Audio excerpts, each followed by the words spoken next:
for PG, PhD, MPhil, and postdoc levels. He has produced many PhDs and MPhils in his life. He has held many administrative positions in the University, Northeastern Hill University, in the department, as well as in other universities also. He is a member of different committees and agencies, and he has been leading many mega research and minor research projects. He has many publications. To his credit, he has authored many books, especially in linguistics, on language, and on different aspects of linguistics, linguistic ecology, linguistic multilingualism, socio-linguistics. So he has, encompassed different aspects of linguistics and minority languages. And he has many research papers, articles to his credit too. He is a reputed linguist, and his grassroots linguistic background includes Maghi and Hindi, and his major theories include linguistic world order, new linguistic world order, alternative sociolinguistics, deep multilingualism, linguistic celebration, and temptation. He is actively engaged in writing for media, and he has published many papers, many books, and he has attended many webinars and seminars. So Professor Sailendra Kumar Singh, he is there with us today as a chair of this session. And sir, we have 7 papers in this technical session. Dr. Purnima is there, Dr. Rabia is there, Dr. Kazi is there, Prachi Gildayar is there, Dr. Vavisha is there, Dr. B. Devi, Dr. Dhanesh Ram Sinha. All these presenters will be there. And with your permission, sir, 10 minutes to each presenter will be allotted. And out of this 10 minutes, I would request each presenter that please finish your presentation in 8 minutes. And in 2 minutes, you just conclude everything. So 10 minutes will be given to each presenter. And sir, if you permit, then at the end, we'll take up all the queries and questions after the presentation is over, all the presentation is over. And then it will be followed by your concluding remarks. So, I would request the presenters, if you are not speaking, please mute your microphone. And if you are presenting your slides and all, then you please use your Google Meet slide presentation. And whenever you are not speaking, please mute so that the disturbances and noise will not be there. So I would request Professor Sailendra Kumar to give his initial remark before we go for the presentation. And please, as a teacher, how can we handle the multilingual situation, the issues, the challenges before a teacher? And yes, you rightly pointed out and asked the question to Professor Agnihotri that what about a nation? What about a nation in this diversified situation, in this thousands of multilingual language situation in a classroom? How to unify and how to come to one direction. I mean, that is a very challenging thing to me also. I hope you will bring this, you will address this issue in your initial remark. Professor Sailendra Kumar, sir. Thank you very much, Professor Ram. It's nice. Uh, should I begin? Yes, sir. Please Yes. go ahead. Okay, fine. So I begin with a very emotional sentence, and which has been said by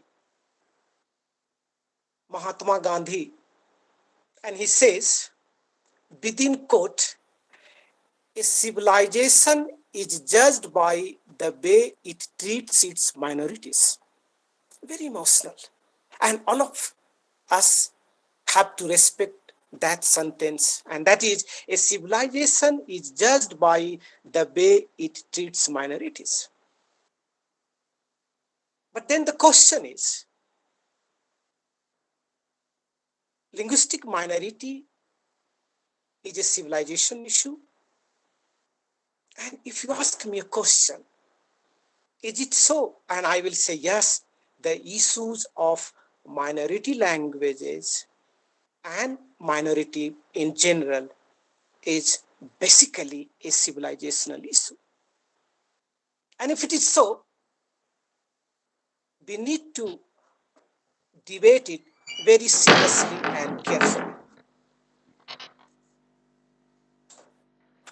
We need to debate it seriously and carefully, or else it could even push us towards political pandemic. And you can also say it another pandemic in the midst of COVID-19 pandemic, because new education policy is coming. But I really appreciate the organizer, even in this tough time, in the prevailing situation, has organized such a seminar. And the topic is very close to my heart, and so as many of us. But this topic has to be handled with care.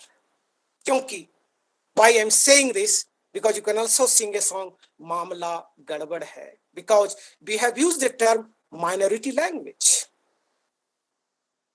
not only mother tongue. If it is only mother tongue education, we understand. But since we are also talking about minority language, then the question is, does it also include mother tongue? When we talk about minority language, does it also include mother tongue? Or does it also include historical regional languages? And that has to be debated very seriously in Indian context, because, as I said, the issue of minority languages in India is civilizational, at least trans-historical, because France, let me tell you, India is not simply a multilingual country. India is a deep multilingual country, and I keep on saying this. India is a deep multilingual country.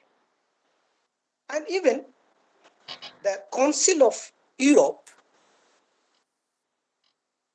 has also talked about the historical, regional, and minority languages in Europe. And so as in India also, we have to discuss about historical, regional, and minority languages. It's not simply about today minority languages, but we need to go back and look at it. But then the question is, again, the further, which is equally important, and those questions we need to address, how inclusive is the idea of minority language? How inclusive? How inclusive is the idea of minority language? And how exclusive is the idea of majority language? So we need to understand these two. And then we think about paradigm shift, which our own teacher, Professor Ramakant Agnihotri, was talking about. I respect him a lot.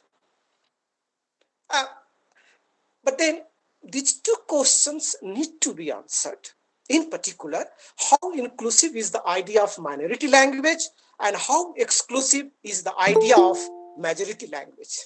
Unless we discuss these two, we may not be able to do justice to this topic when we talk about language teaching of a minority language. But then there is another set of further questions. Does this minority language include first language? And it may be the case. At the end, I will talk about even in particular situation of Northeast India, where does it also include first language? Or does minority language also include native language? Answer may be yes, answer may be no, or it could be both, but we need to raise these questions. Or does it also include ethnic language? The third question. Or even does it also include second language, third language, or any other languages?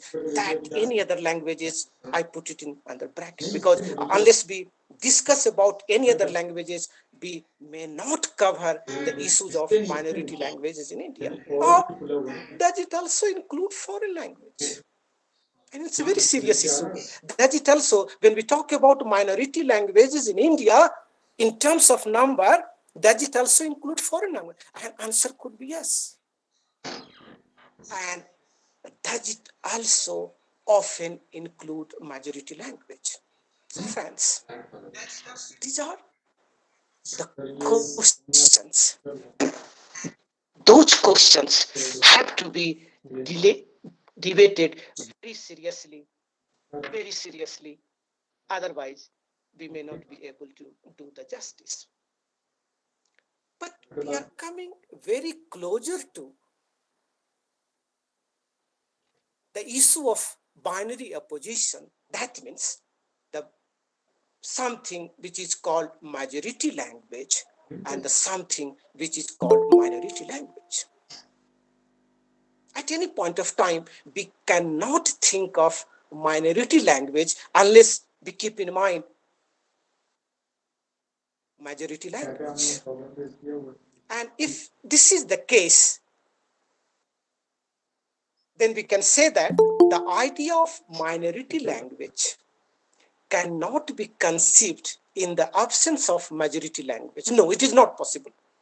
We cannot think of minority language unless we talk about or we have majority language in mind.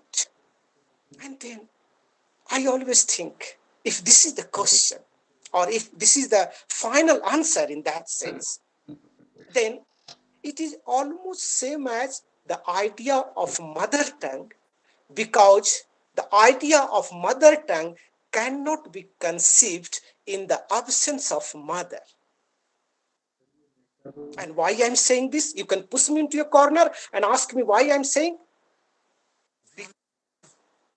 To have mother tongue, child has to be born. But the basic difference between both, mother tongue is an emotional issue, but it looks sometime or very often minority language is a political issue. There could be no minority language. There could be no minority language because being mother tongue, and there could be no minority language without majority language. So this needs to be understood. But again, something which is very important to understand here is that the idea of mother tongue comes under presence of mother and father, which is linked to blood, love, respect. Whereas sometime or in many cases, today I want to be very frank, today I want to be very honest, and then if this is the case, the idea of mother tongue comes under the presence of mother and father, which is linked to blood, the love and respect. The idea of minority language very often comes under presence of majority language or the other languages which is linked with number, difference, or even inferiority, which is not the case with mother tongue. You can ask me a question, why I'm trying to emphasize on mother tongue at one hand and minority language at the other hand, because the topic of seminar is minority language, and therefore we need to be a bit careful. So let's try to create a boundary between what is called the minority language and the majority language. Friends, let me tell you, whenever I think about minority language and majority language, I always remember a poem of Dhumil, and the title of that poem is Mochi Ram. If Professor Ramakant Agrihotri is listening, he may like this, or even if Professor Sachdeva is listening, he may understand in a better way, and so on, but I will try to translate it. The title of poem is Mochi Ram.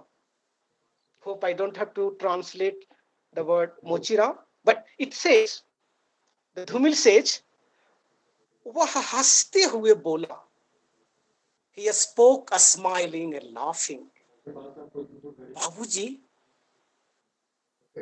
oh my Lord, सच कहूं, should I tell the truth? He says, Mochiram, वह हंसते हुआ बोला, बाबूजी सच कहूं, should I tell the truth? मेरी निगाह में, in my view or in my eyes, न कोई बड़ा है, no one is bigger, and न कोई छोटा है, no one is a smaller. मेरी नजर में हर आदमी एक जोड़ी जूता है. In my opinion, every person is one pair of shoes. Please listen this, how emotional this is. And this is a word from Mochira.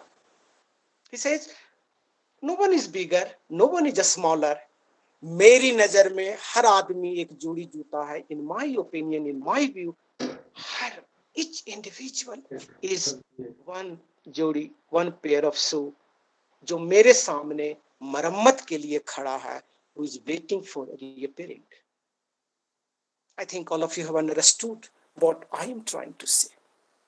I am saying even anyone who talks about majority language in India, majority language is also not in good shape. So anyone who is thinking Hindi is a dominant language, let me tell you, with all emotions, even my mother tongue is Maghi, my mother tongue is Hindi, both are my mother tongues, but both the languages need repairing in that sense, as Mochiram is saying. Now, then the question is, do both majority language and minority languages require repairing in India? And if you ask me very honestly, I will say yes. Friends, don't you think if I would have given a chance to speak in Hindi, I would have communicated in that language or in Maghi, but fortunately or unfortunately, we all are here and discussing in English. Therefore, today, it is a moral duty of linguist to become a Mochiram. And if the director, Srivastava is listening, whose mother tongue is Bhojpuri, and I do speak Bhojpuri too, I am saying this is the moral duty of linguists to become a Mochiram. Don't try to become chemist. Or that is why I told Mamla gadbad hai, because the moment you become Mochiram, there will be no gadbad, but the moment you try to become chemist, it could be, and in that sense, I would like to begin with very important saying, which is very important. And as Professor Roy was telling, I had raised a question of nation. Where does nation stand? And then I will come to Gandhi, who said, is it a civilization? It is the civilization. And then I will read and try to translate that one. And listen very carefully. Why I'm saying each linguist of this country has to be a mochiram and not a chemist. Why I'm saying? I'm saying this. Please listen carefully. I will try to translate it. Sui, dhaga, sujan, jan. Sui, needle, dhaga, thread, sujan, jan means good human being. Bilgat det milai. Even if somebody is separating, we'll try to unite that. Sui, dhaga, sujanjan, bilgat det milai. Even if somebody has separated, it will try to unite that. But let's think of the paradigm shift, where nation comes and where individual comes. But on the other hand, kapat katarni kutil jan. Kapat, clever. Katarni means seizure. Kutiljan, not a good person. Milat det bilgai, even if those who are trying to unite try to separate it. Now, look at these two. We have to take a moral responsibility, and this is the moral responsibility of NCERT also. And in that sense, Gandhi becomes very important. And I will tell you why. Because if you look at the life of Gandhi, what he does, he had a working knowledge in English. He had a working or little knowledge of Latin also. He knew French. He was advocating for Hindi, and Hindi should be the national language. But he wrote two important books, the one Hind Swaraj and another The Experiment with Truth in his mother tongues. Both the books, Hind Swaraj, which was translated in a different form by Desai, that's a different issue, but both the books he wrote in mother tongue. And that is why Gandhi said it is the responsibility of each individual to protect the mother tongue and also to think of a nation, and because your nation also needs a language in which everyone can communicate and come together. Some of you may not like it, but this is the fact that, so Gandhi had own thread and Gandhi had its own need. Because why I'm saying here this, when we talk about nation, the problem is not with the language. And I really respect Professor Ramakant Agnihotri was saying, yes, problem is not with language. But the problem is with the people. And to make some of you happy, I can say that whether I'm allowed to say here or not, nasa sarab mein hoti to naachti ho.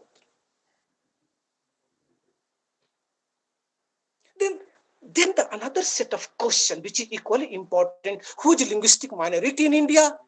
Where does it stand? How, why, and to whom? These are also very basic questions that we need to answer. Then the question is, when we talk about minority language in India, we have to be very careful, friends. Does minority language refer to language of minorities in India? And the simple answer may not be, because if you look at the 2011 census, the percentage of minorities in the country is about 19.3% of the total population of the country. It was 19.3%. But then If you look at the population, the Muslim population considered to be the minority, 14.2%, Christian 2.3%, Sikh 1.7%, Buddhist 0.7%, Jain 0.4%, and Parsis 0.006%. But there is nothing called the language of, in that sense, the language of minority, because all these religious groups do not have their own language. So we need to differentiate between and think of whether all these minorities have a distinct language or not. Now, then we are coming to the basic questions, and I'm expected to do that, and which to some extent Ramakantji has already talked about. If you look at the 2011 census, friends, it talks about raw return of mother tongue, and which has a total of 19,569 languages or mother tongue varieties, whatever somebody would like to call. It's open to all of you. But look at the situation, 19,569. And if we say that the language of individual has to be respected, then this number is not wrong, and these numbers have to be respected. But then look at that. All over the world, in the today's context, there are 7,000 languages. And here in India itself, we are talking about 19,569. Question mark. Now, but what has happened is, further, this raw returns were subjected to thorough linguistic scrutiny, editing, and rationalization. And after that, 1,369 varieties were found as rationalized mother tongue, and 1,474 names which were treated as unclassified or under other mother tongue category. And that is what I was telling. Should we call minority language also other tongues? Look at here, it is coming very clear. 1,474 names were treated as other mother tongue categories. I don't know who are they, how are they, but so if this is the situation, what is the picture? And friends, picture abhi baki hai. It's not very clear. Now it becomes. So if you look at 1369 plus 1474, that is equal to 2,843. Those were taken into consideration. Rest 16,726 were not considered at all. And if we are not considering, that is not something very ethical. We need to consider all this. But then they were not considered. So from 19,569 minus 2,843 and is equal to 16,726. My God. Close your eyes. Think for this nation that even in a country like India, which is a deep multilingual country, 16,726 mother tongues, varieties, languages were not considered. For whatever reason, that we will look into, and that is the moral responsibility of each linguist or those who are in the field of education. Professor Rai, how much time I have? Another 5 to 10 minutes? Sir, it would be better if you are a little brief so that we can take up the presentation. Fine. I will try to do the justice because I want to listen from them as a chairperson. I have this responsibility. Yes. So this is the situation now. What has happened? This was classified in terms of 10,000 language. So look at the one person whom I was talking about is the Mahatma Gandhi, who understood the ethos of multilingualism in India, and the another person whom I respect equally as Gandhi is none other than George Giriarsh, and his sentence makes me very emotional too. And what he says, Grierson says, in a country like India, please begin. In a country like India, no home language or nowhere in this country, the language of home is the language of the school. I'm talking about 2G factor here. One is Gandhi ji and another is Grierson ji. And now we are in 21st century. Think about how this will work for NCRT and for others, for linguists or for educationists. Now, if this is the issue, what happens? Now, only 270 identifiable mother tongues were taken into consideration. That means according to 2011 census, only 270 identifiable mother tongues were taken into consideration, which comprised 123 mother tongues under scheduled languages and 147 mother tongues under non-scheduled languages. Now, so if this is the situation, what do we do and where do we go from here? It is a fact that the Constitution of India does not define what is called linguistic minority as such. But what has happened in 1971 in case of DAB College and the state of Punjab, the Supreme Court of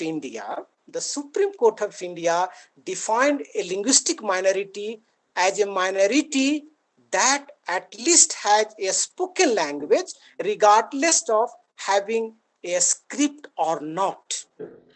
This is the definition by Supreme Court, and further in TAPI Foundation and others versus a state of Karnataka, it was defined that, and that is something is very important. Prashara, if you are listening, that is what your concern is, nation. So what it says, that says, very important one to understand and know is that the status of linguistic minority is to be determined in the context of states and not India as a whole. That is something very important, and that was a judgment that it is basically a matter of a state and it cannot be viewed in the Indian context. Many of you may not like it, but that's the reality. Now the question is, if this is the situation, what exactly is? Look at this country. And further, in the linguistic minority report, and further, let me say that the language of minority group need not be one of the 22 languages mentioned in the 8th schedule of the Constitution. In other words, linguistic minority at the state level mean any group or groups of the people whose mother tongues are different from the principal language of the state. Listen very carefully. Any group or groups of the people whose mother tongues are different from the principal language of the state and the district and the taluk and the tahsil level. Now look at how deep we are moving, coming from national level to the taluk level and tahsil level. And that is why I call India is a deep multilingual country. It's not only about individual, but even at the community level, multilingualism goes far deeper and deeper at the taluk and tahsil level. And it could be different from the principal language of the district taluk and tahsil concerned. So we need to address these issues very seriously. So the point here is, I am trying to bring the issue, and in this context, new education policy and the Bharat, the India of 21st century, and what is we call the Atmanirbhar Bharat. So we have to club together this, what is called the Made in India and Make in India.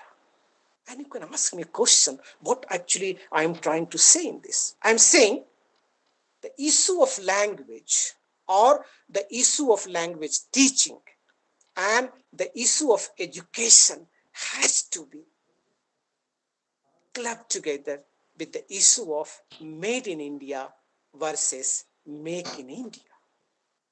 And let me define a little bit, and anyone who wants a very honest answer, I will recall the statement or the of Lin Yutang. He was a Chinese linguist. Uh, Social thinker, philosopher, and so on. And he says, look at, if I am saying S.K. Singh may be wrong, but it's not that somebody is telling from here. It is from Lin Yutang in his very interesting book. He says, India was China's teacher in religion and imaginative literature. India was China's teacher in religion and imaginative literature, and world teacher in equation, and then, which is very important for those who are in the field of linguistics,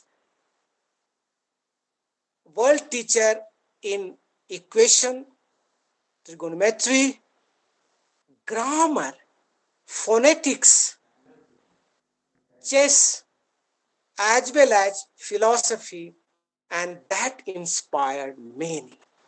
France, when Lin Yutang was telling was about that India, he's not talking about basically multilingual India. He was talking one India which contributed a lot, and that time maybe India was just speaking one language, or in a one language, or in a multiple forms, but one language. Now the question is, what do we do and where do we go from here? Let me give the situation in Northeast India, and I would like to take up two states. One state which is mine, where I am, is Meghalaya. Look at the situation. Meghalaya is a multilingual state. The majority language happens to be Khasi, which belongs to the Austroasiatic Mount Khmer group. The second majority group happens to be Garo, which belongs to Tipto-Burman family. The third group, which is minority group, that happens to be Bengali, and then Nepali and others, so on and so forth. But official language of the state is English. What do we do? Is the question that we have to be honest. Coming just a few minutes, and then come to Arunachal Pradesh. Look at here the situation where Nisi happens to be the first majority group, Adi happens to be the second majority group, Bengali happens to be the third one, and then but English happens to be the official language, and Hindi happens to be the lingua franca. The question here is now that we need to have this slogan of Make in India. These languages, resources have to be created, textbook have to be created, and the something which is very important is the traditional ecological knowledge has to be preserved, and that is possible through creating a textbook in the indigenous languages and thinking of enriching country.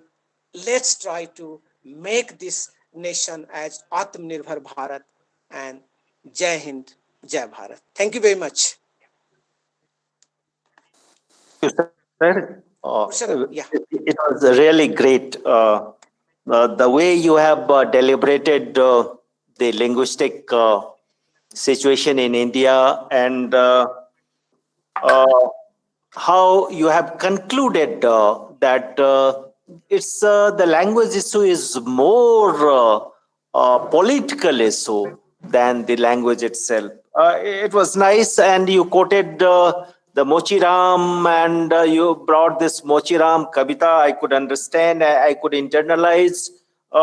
You referred Gandhi and Gandhi's write-ups. I mean, so nicely you have brought and made it clear that we have to have a different narrative in terms of minority languages in this country. So, with your permission, sir, now I would take up the presentations. Should I go ahead, sir? Please. Okay. Yes, Uh, please go ahead. Yes. Okay, thank you, sir. So, first presenter, I would like to invite Dr. Purnima Narayana. Is she there? I had a question. So, Sir, do I have to wait? yes, please wait. We'll take up the questions at the end of the presentation. Oh, how many? Because I have other. Anyway, then I'll write a mail to Shailendra. Okay, Please okay. take up the question if possible. Please. No, Shailendra.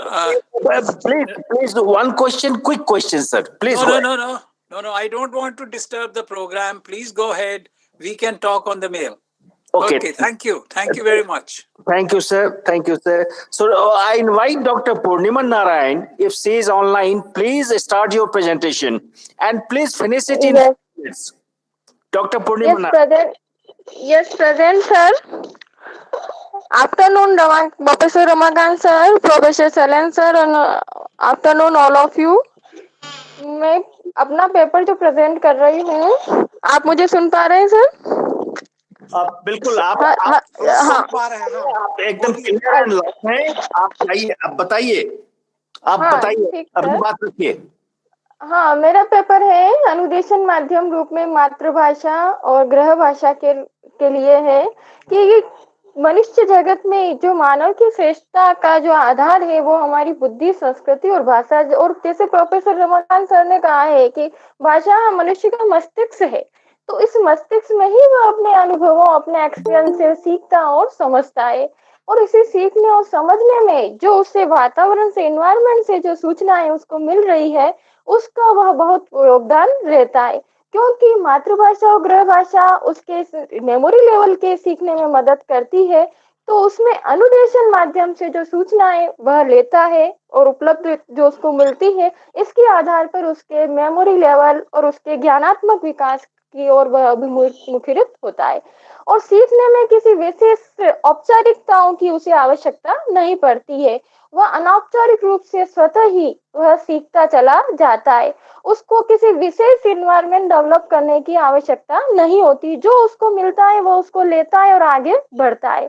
अतः अनुदेशन के माध्यम के रूप में मातृभाषा और गृह भाषा बालक के लिए ज्ञानात्मक जो है उसको बेस उपलब्ध करवाती है, क्योंकि मातृभाषा वह है जिसमें मनुष्य शिशुअवस्था से ही उस परिवेश को पाता है और नियमित रूप से बिना किसी व्यवधान आए वह व्यवस्थित रूप से, अनौपचारिक रूप से वह सीखता चला जाता है और समझता चला जाता है, क्योंकि भाषा विचार और ज्ञान को अभिव्यक्त करने का एक सशक्त माध्यम है, और हमारी देश की संस्कृति, धर्म, विचार, भाव को वो सुरक्षित रखती है और उसके भावात्मक आवेग को अप्रत्यक्ष रूप से वह प्रकट करती है, और इसमें हमारे अनुदेशन और गृह भाषा जो है बहुत ही महत्व रखती है।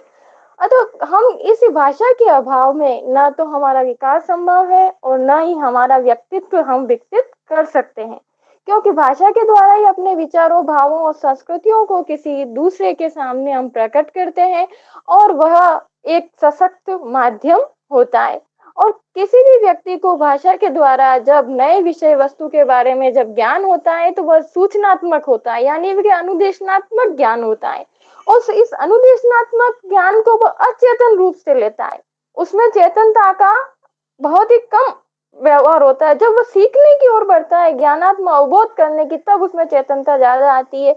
तो इस सूचनात्मक ज्ञान का अगर मातृभाषा और गृह भाषा के रूप में अगर प्रदान किया जाए तो वह व्यक्ति मस्तिष्क पटल पर वह गहरा प्रभाव डालता है और उसके अवबोध में और चिंतन स्तर तक वह पहुंचने की कोशिश कर लेता है। विश्व में अगर कहा जाए तो वहां के बाद द्वितीय जो स्थान है वह भाषा का है, और जो व्यक्ति विश्व पर्यावरण का ज्ञान जो है भाषा ही हमें करवाती है। अगर शिक्षा नीति 2020 के लिए कहा जाए कि उसमें क्या कहा गया है, तो शिक्षा नीति 2020 में भी मातृभाषा का क्लास 5 तक मातृभाषा के लिए शिक्षा प्रदान करने का प्रावधान मुख्य रूप से रखा गया है।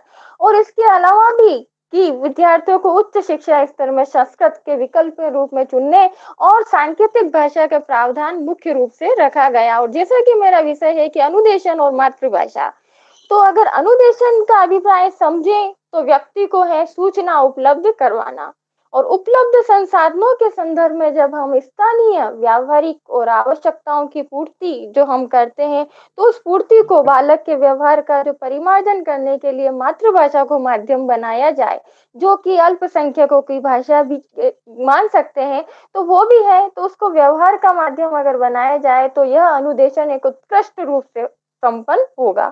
और किस प्रकार यह सहायक हो सकती है, तो हम इन निम्न बिंदुओं के रूप में अगर चर्चा करें तो वो हो सकता है कि अनुदेशन के द्वारा व्यक्ति का जो है ज्ञानात्मक पक्ष, उसका नॉलेज जो एरिया है वो अधिक डेवलप होता है, और भाषा के पक्ष के ज्ञान के भंडार को वह गहरा क्या करती, आधार प्रदान करती है। और गृह अनुदेशन के रूप में अगर गृह भाषा को स्वगति एवं स्व अवलोकित अध्ययन के द्वारा सीखने में उसको प्रेरित करती है। किसी विशेष क्रियाविधि, किसी विशेष वातावरण, किसी विशेष संसाधनों। पूर्णिमा जी, हाँ जी, आप कंक्लूड कीजिए, आप कंक्लूड कर दीजिए। हाँ सर, तो मैं कंक्लूड करती हूँ।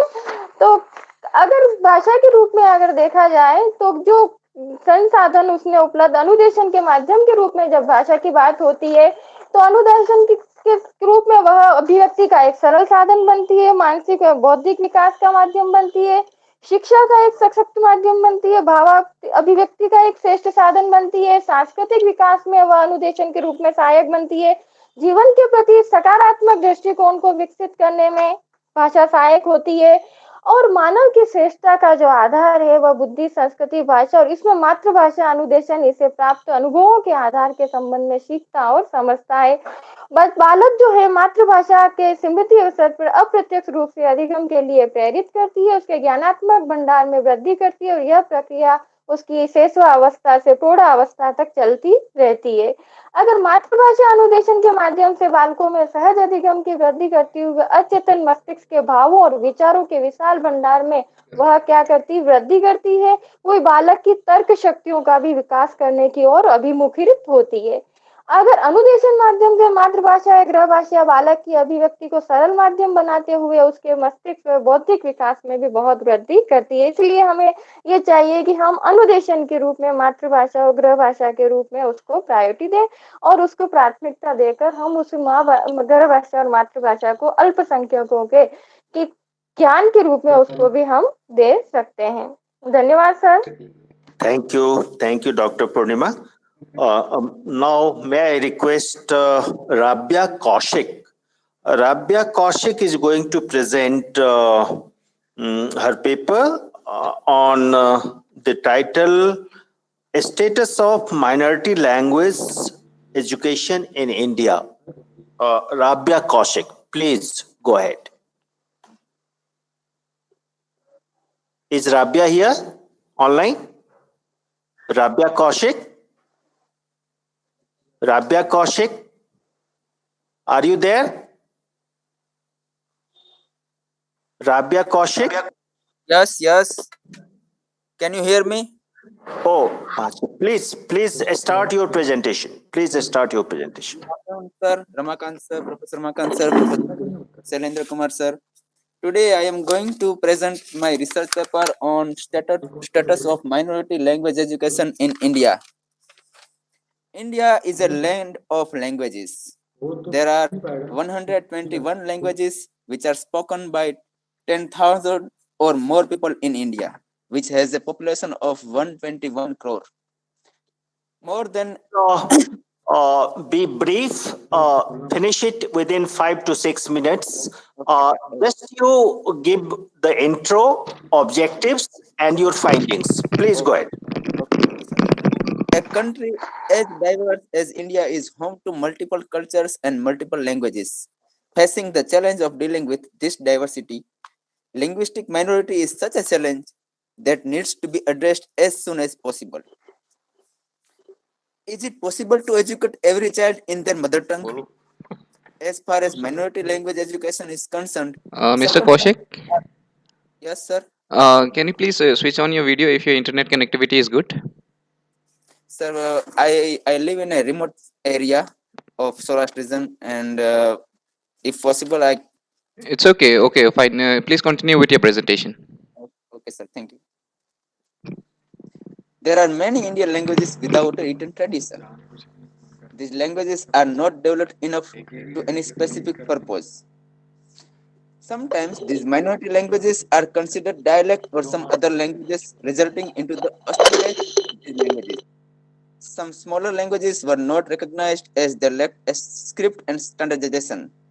This vicious cycle has prevented several languages from becoming literary productive languages, which prevented them to be recognized as official or scheduled language.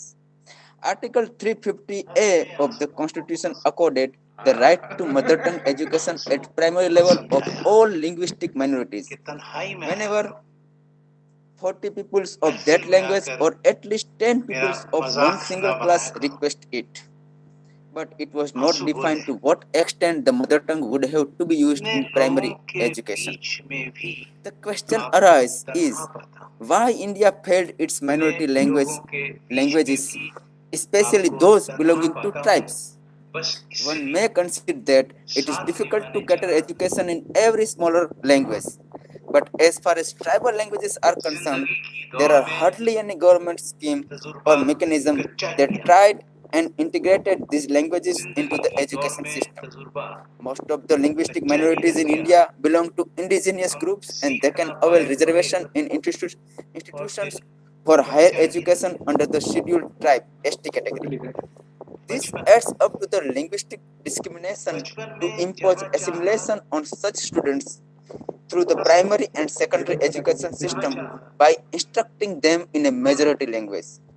This paves the way to immersion of languages as the individuals belonging to the linguistic minorities are assimilated into the majority language and culture at the cost of their own language. In a scenario where the government itself promotes assimilation into the majority regional languages or English by offering it as a means of alleviation from backwardness, it causes a strong dichotomy between retaining one's own language and upward social mobility. But the question is, why minority language education is important? As the renowned linguist Professor Ganesh and Davis said, if you don't teach a child in the language that he or she uses at home, then what you impose on the child is called aphasia, the cutting of the child's tongue. Almost no region in India can be found where an absolute minority language is used as medium of instruction for both primary and secondary level of instruction. But minority language speakers are struggling to keep their language even as a thoroughgoing subject and medium for the first classes of the primary school. The majority of India's languages is not taught in schools. Children who do not get an education in their own language will not be capable of fully appreciating it. It is indeed necessary to teach children of minority language in their own language. Research has shown a strong correlation between improved cognitive abilities in children when they are taught in their mother tongue in primary school. But what is the dilemma in India's education policy? India's education policy regarding minority language is defective. Education from class 1 to 12 is granted only in the language listed in the 8th schedule of the Constitution. Smaller but scheduled language with no territory reference are accepted as medium and as education languages. For example, Sindhi and Sanskrit. Whereas languages with a much higher number of speakers and links to a territory as Santhali, Gondi, Bili are mostly restricted to an auxiliary role in the primary level. The official language communication that only big and evolved language with an existing literary tradition would be accepted as medium languages. To grant education in the language of every linguistic minority respecting the numerical criteria was considered too costly and complicated. As far as minority languages are concerned, there are many indigenous non-written languages for which a script was simply seen as too high, particularly tribal languages. They are not even standardized. It was even more complicated to establish a script accepted by all. But Professor Ganesh and Devi opines that there is absolutely no necessity having an unique script of a language. Even English language has no script of its own. It uses Roman script. But there was a decreasing effort on the part of the authorities to support non-scheduled languages in developing their vocabulary and to assist them in modernizing and standardization. The sixth All India Education Survey stating that 41 languages were taught as media of instruction at different levels. In other words, given a total numbers of 114 registered languages in India, 73 linguistic communities do not have any formal school education in the mother tongue at all, and 95 linguistic communities do not have their mother tongue uses as a medium languages at any level.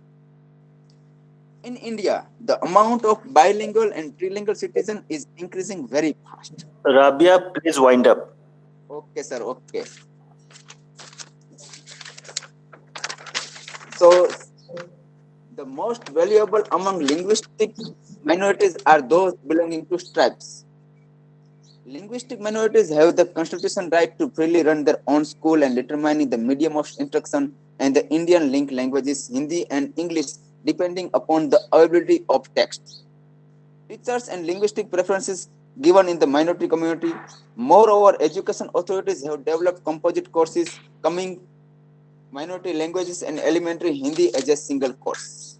The first issue is the arbitrary and incomplete approach taken regarding the recognition of language and minority languages in particular under the 8th schedule of the Constitution.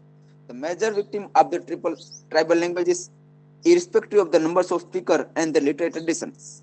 Other absolute minorities face many hardships in obtaining both legal recognition and the necessary minimum resources for safeguarding their survival.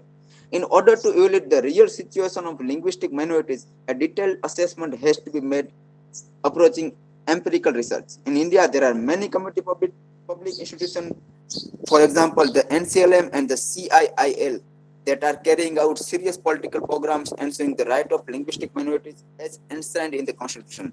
But how can India cope with this challenge if the Constitution itself is not complete in this regard? Thank you, sir. Thank you, Rabia. Now, may I request Dr. Kazi Firdoshi and Mr. M. Hassan to present their papers. The topic is cultural identity and its role in shaping and understanding ourselves and the others, the teaching learning context. Dr. Kaji is here. Good afternoon. Yes, sir, I'm here. Much here. You can see me. Please start your presentation. Finish it in 5 minutes. Be brief. Please specify your objectives and findings specifically. Please. Thank you, sir. This paper, I will do a slide first in the outset. Good evening, good afternoon, Chairperson, Ms. Professor Singh, NERIE, and everyone present out here. I would do a presentation of my paper and I will be very, very brief. This paper is a theoretical paper and it has some suggestions. It has some suggestions in the term of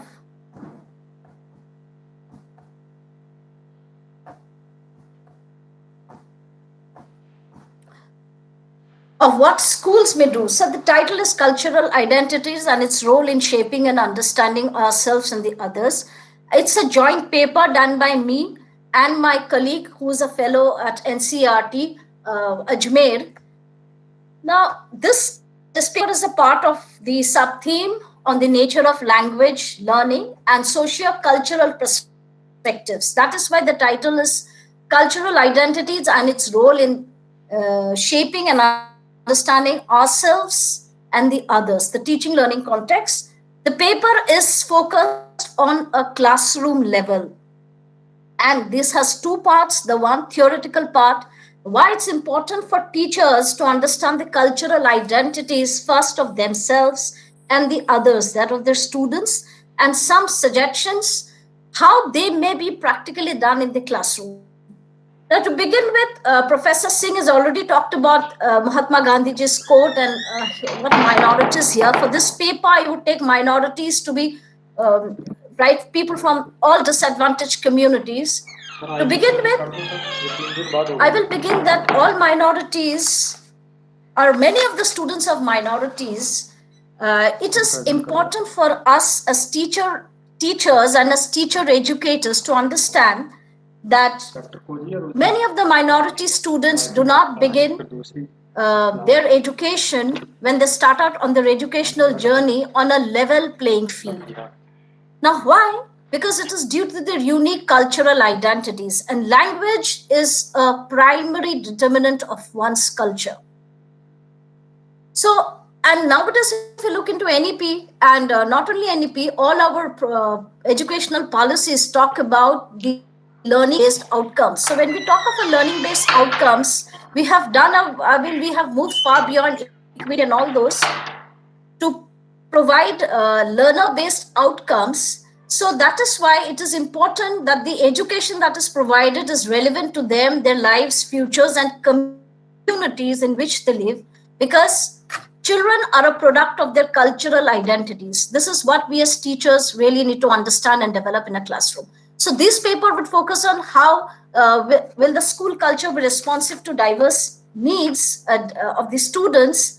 And when we talk of cultural identities here, just to operationalize, the basic premises is that without a clear understanding of the values, beliefs, tradition, norms, and ways of behaving of groups of other people who are different from us, we continue to think that our way of doing things is the right way or the best way. And that is why it leads to a lot of the manifold challenges in a classroom. And language is a primary means of understanding through them, through the artifacts or whatever. Now, if you look into Kushner, when we have to understand here this, because as teachers, when students enter classrooms, they carry a cultural baggage. So this process of socialization is so powerful that the individual participants of a culture fail to see any other way of behaving as acceptable. And that is why answers to many of our problems in schools relating to push-outs or children doing miserably well, miserably poor in terms of learning outcomes. And especially this is with the disadvantaged community, which is a crucial role. There is a research which indicates that scholars and practitioners widely accept that teachers must have a solid knowledge of how students learn languages. This is said by a host of researchers. I will move on to the next slide. Hence, for educators, it is important to be aware of their cultural identities and how this may influence their in a subtle way, their teaching learning practices. Now, this is known as the inside-out practices because we have research indicated on this, but I will not go into that. Ignoring the influence of culture on our behaviors can create manifold challenges in a teaching learning process. So it is important to understand the dimensions of culture to make classrooms more inclusive for children belonging to minority language. Because of lack of time here, I will not go how I have linked up the minority language and learning to this. A lot has been said by the experts, but I've just been given 5 minutes, so I will straight away come to that. Now, language is a primary dimension of culture along with these characteristics. Now, secondary dimensions are some like hobbies, material status, job. Now, we assimilate information about our cultural identities from both primary and secondary dimensions. Now, this may explain why we behave as how teachers expect of us. I'm talking of the learner's context. So, if we hold biases towards any particular community, be it majority or minority, our behavior may not be in terms of the socially accepted norm, then obviously it creates problems. And Kushner, he expressed that people generally refuse to talk about cultural identities, believing that aspects of culture are shared. Why this is important for teachers here to understand our own identities first, because teaching by its nature is highly interpersonal. So if teachers who know themselves well are in a much better position than teachers who do not know themselves well to treat students and their families with proper respect and fairness. This is one of the majorly challenge of education that happens in a classroom. We may talk of policies which happens elsewhere, but the real goal of those policies and any program, schemes of education that we talk about in terms of learning outcomes, anything, or all leading towards building a nation is actually operations in the classroom, which Kothari Commission had talked long back. Now, I will not talk about what language. I will just like to focus on language as medium of cultural identity. Please conclude. Please conclude. Just 2 minutes, sir. Now, when we talk of cultural identity, languages, as has been said, also is just not a means of communication or a dialogue or conversation between and among people. It is essence of one's identity. So there is also a concept of privileged identity. So members of society who have, cultural identities belong to a particular dominant culture always have a privileged cultural identity. So this leads to conflict which arise when students speak a different language at home. So some of the strategies which may be used in school, one, I would just, because I've been asked to conclude, I will just focus on the first one, which Zungia, Nagda and Sevig had talked about. This is what Professor Ramakant Agrihotri had also spoken in his chair's remarks, that when we talk about a teacher, there may be 15 different students in a classroom, but a teacher need not know the 15 different languages. What a teacher needs to know is how to use that language resource. So this is exactly what it is mentioned, how to facilitate discussions about cultural differences. And a good way to start is by understanding the names of children as part of cultural identity. So such exercises will make school a safe and joyful place, and the monolingual dominance of culture will remain. And I think since morning, a lot of examples have given. Another, I would just, before conclusion, if issues and challenges of minorities are advocated through their own language or their culture in terms of use of means, so minorities can keep pace with the majority population. Concept of sabke saath, sabke vikas would also be implemented pragmatically. And so finally, I would conclude by saying that teachers need a firm understanding about culture and its influence on teaching and learning. And at the national level, when new calls is there for raising student performance, this is an opportunity to develop our professional capabilities. And I believe where there is a political will, there is always a way. And we as teachers must learn to adapt instruction for your diverse learners. But yes, it is numerous challenges for India. It is challenging. Thank you very much. Thank you. Thank you, Dr. Firdoshi. Now, may I request Dr. Prachi Gildayal? Dr. Prachi Gildayal. Yes, sir, I'm here. The title is Language Shift, Systemic Compulsion or Volitional Social Psychological Consequences. Dr. Prachi, please. Yes, sir. A very good afternoon, sir, and all the experts present here. Before I start my presentation, I would just like to say why I have chosen this topic. Sir, is my PPT visible? I'm not able. It's not coming on a screen. Yes, now it's there. Oh, it's there, sir. Okay, sir. It's there. Thank you. Their camera should be on, at least we can see them. Hello, Professor, tell them camera should be on so that we can see them at least. Yes. Dr. Prachi, Yes, just sir. Yes, turn sir. your I'm just camera- switching it on, switch sir. on your camera. Yes, sir. Huh. So I switched it on. Oh, sir. So, sir, why I chose this topic was that these are actually this is a caveat I'm giving before I'm starting my presentation. These are my initial thoughts, and I clarified these thoughts with discussion with my friend Dr. Sarju Bala, and therefore I got the courage to present, because I am not basically a linguist. I'm looking at this issue from a psychological perspective. These have been my observations all around, especially in the Northeast, which is considered as a storehouse of multiple cultures.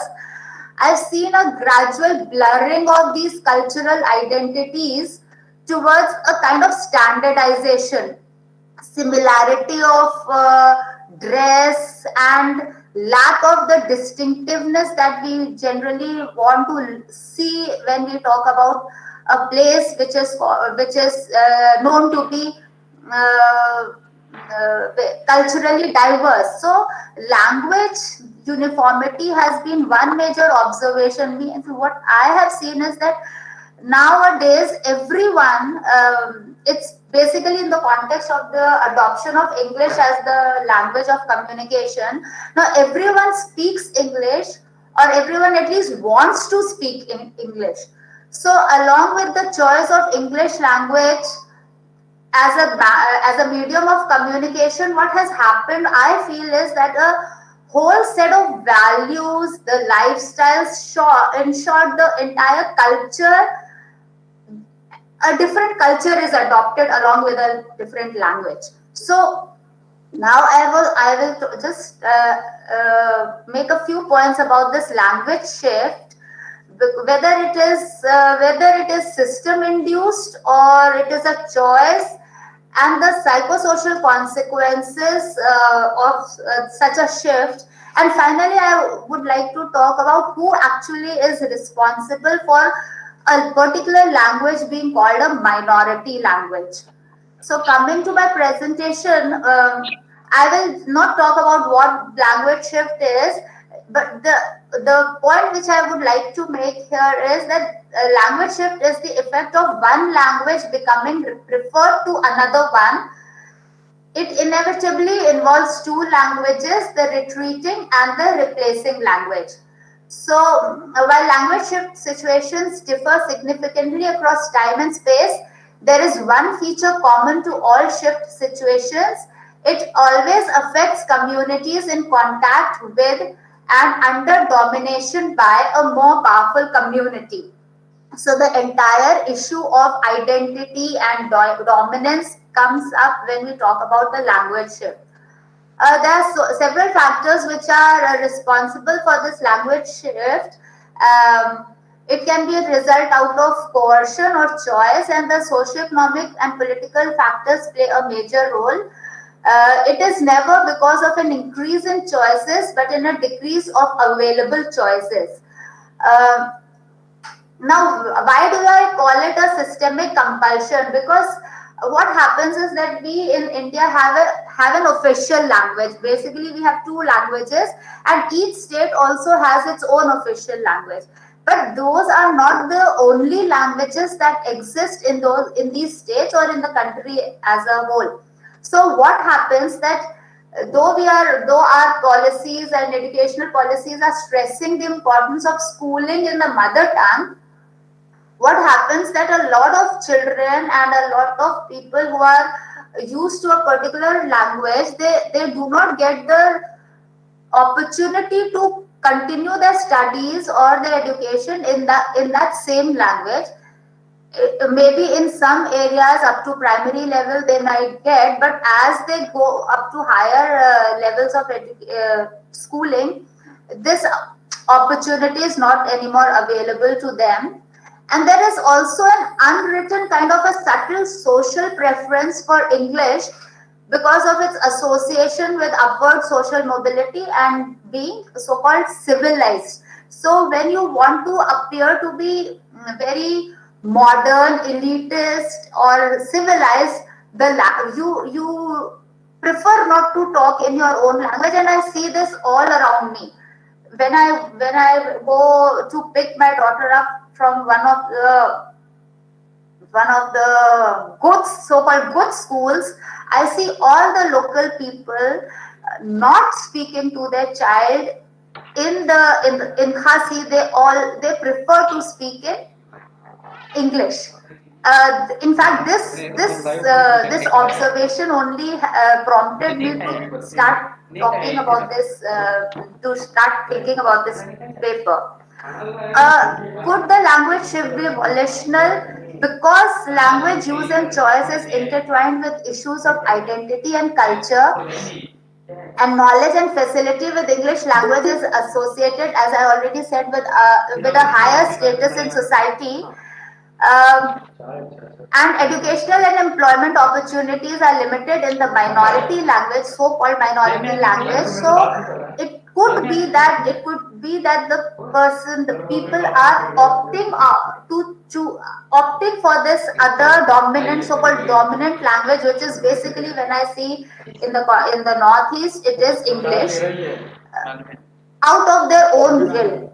Prachi, Yes, sir. can you highlight some of the important takeaways from your paper? Yes, sir. Sir, so this is just three more things. So large-scale opening up of previously closed communities are a push towards opting for the dominant language in order to fit in with a world that is seen as more progressive, modernized, and full of opportunities. Thus, the comfort and self-sufficiency of the communities are not enough to hold its members in. They are attracted by what the outside bigger world has to offer, and this has a lot of social and psychological consequences. When the shift is due to reasons outside one's control, the consequences are like a loss of identity and also identity confusion because of the desire to avail benefits associated to being a minority or tribal, and that of being upwardly mobile. So there's a identity confusion, and there's also an alienation from one's own culture and failing to uphold its practices. Where the language shift is due to systemic compulsions, it may generate feelings of deprivation and resentment towards the dominant culture. When in the educational sphere, the forced shift leads to low motivation, poor performance because of the lack of ease with the dominant language, and in young children, a setback to their sense of identity and self-esteem. And when the shift is out of one's own choice, the consequences could be like each language brings with it its own cultural values and ways of thinking and living. Choosing a language means opting for the culture associated with it, hence loss of culture associated with one's own language. So who is responsible for the minority status of the language? When we are choosing another language to communicate and to think, we are actually making a statement that our own language is unable to fulfill our aspirations, either psychological as well as social. So finally, to conclude, what I would say is that the responsibility of making a language a minority language is basically at the individual level, at the community level, and we need to work at the level of the individual to arrest the language shift if we want to preserve languages and cultures associated with it. This is actually a larger question of individual aspirations of what a good life is, and it would be difficult unless the system level of this advantages of adopting the dominant language are taken care of. So we talk about teaching in mother tongue, but a number of English medium schools have strict rules disallowing or not permitting children to speak in their own language. Then interviews are held in English. All intellectual and academic exercises hardly occur in any other language. So when the language shift occurs, entire communities are involved. Hence, community level sensitization on the benefits of learning in one's own language and the need to preserve the knowledge and culture associated with it is required. Thank you, sir. This is all I have to say right now. Thank you, Dr. Prachi, for being very candid as well as very brief. Now, may I request Dr. Bhavisha? Dr. Bhavisha is there? Yes, sir. Can you hear me, sir? Okay. So, Dr. Bhavisha, your title is Minority Languages and Education in India. So, please be brief. Finish your presentation in 5 minutes. Please. Okay, sir. Dr. Okay, Bhavisha. sir. Yes, sir. Yes. First of all, good afternoon to all of you. First, we will see the definition of minority languages.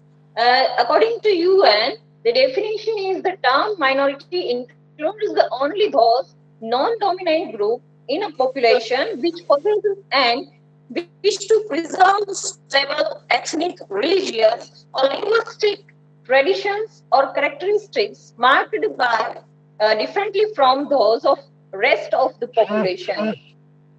Then what is the impact of minority languages? We will see according to impact, the lack of educational facilities such as textbooks, teachers, schools with the tribal languages as the medium of instructions, lack of standard language and scripts, and most importantly, the marginalization of exclusion of from the major domains of the public sphere have severely curtailed the sustenance of tribal languages. The general features of Indian education systems are there is a wide variation of education models in the different states as far as the medium, content, duration, and even denomination of educational stages are concerned. The education system of ancient India and of British colonial rule was characterized by a hierarchy of linguistic skills and medium languages ranging from local dialects to the high-level classical Sanskrit classes. There were Sanskrit and Arabic or Persian-speaking elites. On the other hand, schools in local or regional languages from the common people. Later, under British rule, the introduction of the vernacular languages proceeded very slowly as English replaced the classical language of the elite's education. Gandhi, Gokhale, Tagore, and others who pleaded for a universal elementary education in Indian mother tongues. In independent India, the demand for a general education system based on mother tongue. We will see the basic facts about language and education in India. In many states, students listen to one language and write answer in another language. Formal teaching in classroom is conducted in one language, but informal explanations are provided in other. A few multilingual states, mostly in northeastern India, as Meghalaya, Nagaland, and Sikkim, have introduced bilingual education as a state education policy, in which a developing language is used as a complementary medium. Together with English, Hindi, or regional language as the principal medium. In the contents, composite courses are developed by combining a tribal language and elementary Hindi as a single course. Initially, the NCERT counted 80 languages used as media of instruction. Today, there are fewer than 47. Under the TLF, the three-language formula in India, adopted since 1968, every child is supposed to learn three languages in its school career. Its mother tongue, English, and Hindi. And whenever its mother tongue is Hindi, the child is supposed to learn another modern English language, preferably a South Indian language. In India, there are basically 5 kinds of schools: government schools, central and senior schools, public schools, and private schools. The government schools established by the state government using the respective state official languages as medium of instruction. In those states which have adopted English as official language, like Mizoram, Sikkim, Nagaland, Meghalaya, some autonomous districts of Assam, English is used as medium of instruction right from the beginning. The second type of school is central or Sainik school, established from the children of central government employees and army personnel. Also use English as a medium of instruction, as these families are often transferred from one place to another. In 1986, India has established the Navodaya schools as model schools of learning of rural students for equalization, the quality education, opportunities between rural and urban students. The another school is the public school, which in really are privately run, cater to the needs of children of India's upper class and use English as a medium of... Dr. Vavisha, please conclude. Please conclude. Final say in your paper. Okay, sir. In India, there is no constitutional provision that imposes on the states the duty to establish public schools for linguistic minorities run in their respective languages in conjunction with the requirements of TLF, examining an overview of general features of linguistic minorities in India and brief analysis of major issues concerning official language policy aimed to protect their rights.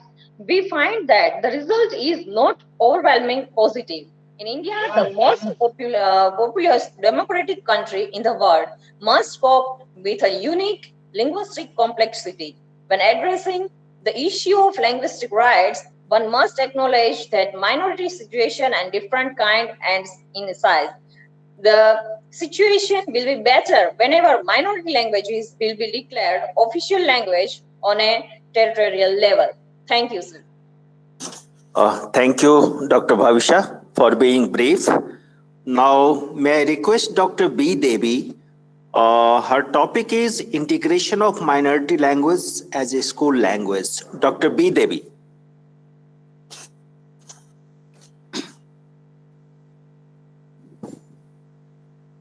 Respected chairperson of the session, Professor Shailendra Kumar, and the Professor H. Roy, moderator of the session, and my other colleagues and the presenters. So my title of my paper is Integration of Minor Languages as School Language. So language is a means of communication, mode of expression of thoughts and feelings, verbally or non-verbally, and also a demarcating aspect in the life of every individual as a harbor of culture and system of knowledge. So minority languages are those languages spoken by minority of the population of a territory as a separate spoken languages, even if it has no separate script or has no script at all. Even though there is no definition given in the Constitution of India, the definition of minor languages. The National Commission of Minority Educational Institutions was established to advise the central government or any state government on the constitutional rights and the other allied sectors. And there are many more schemes launched by the central government in order to maximize participation of minorities in the national education system. Maybe due to the less number of minor language speakers, many tribal dialects, minor languages, despite the constitutional guarantee given to them in terms of their rights to protection of their languages and the culture, being one of the reasons for the neglect in strengthening mother tongue education in school level. And so why the need for integration of minor languages is, according to Zingram 2009, language is not only the most appropriate means of communication, but also inextricably linked with the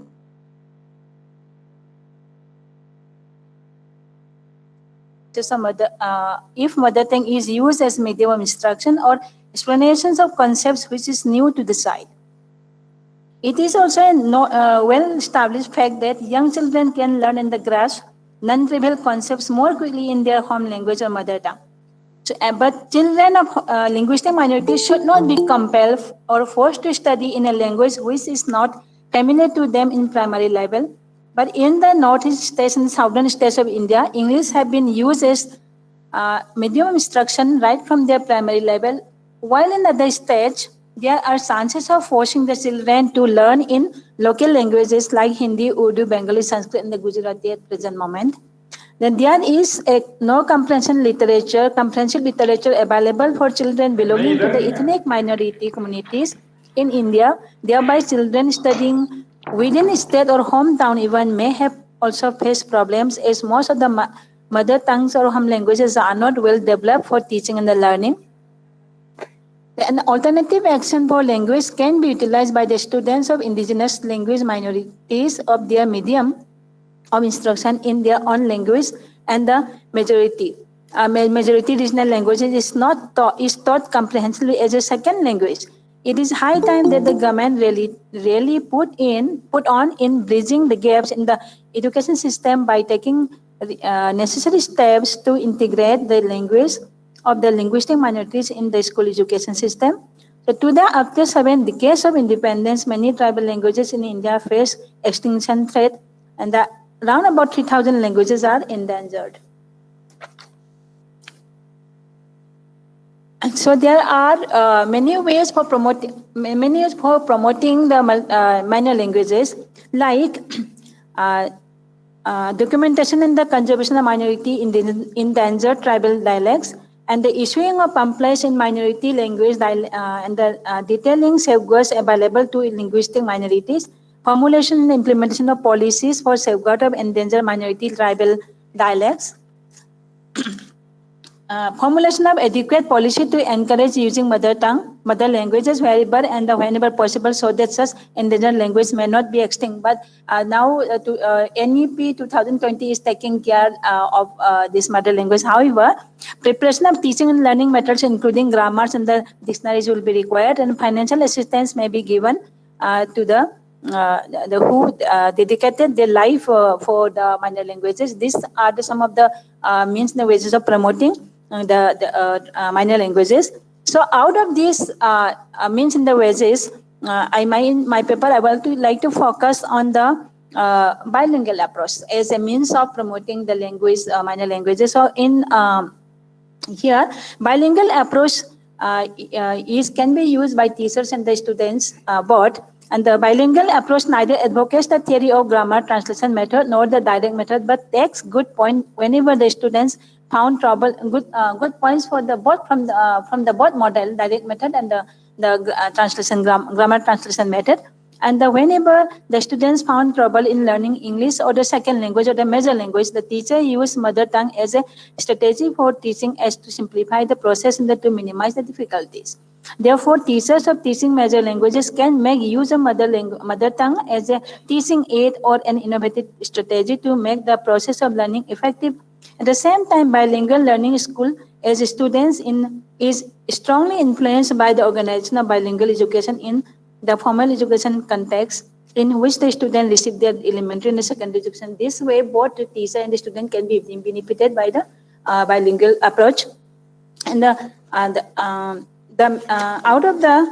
are 7 methods of organization of minority language education coexisting around the world. There are heritage bilingual education models, then developmental maintenance bilingual education model, heritage immersion bilingual education model, bilingual intercultural education model, transactional bilingual education model, two-way bilingual education model, and the language awareness and the inclusive models.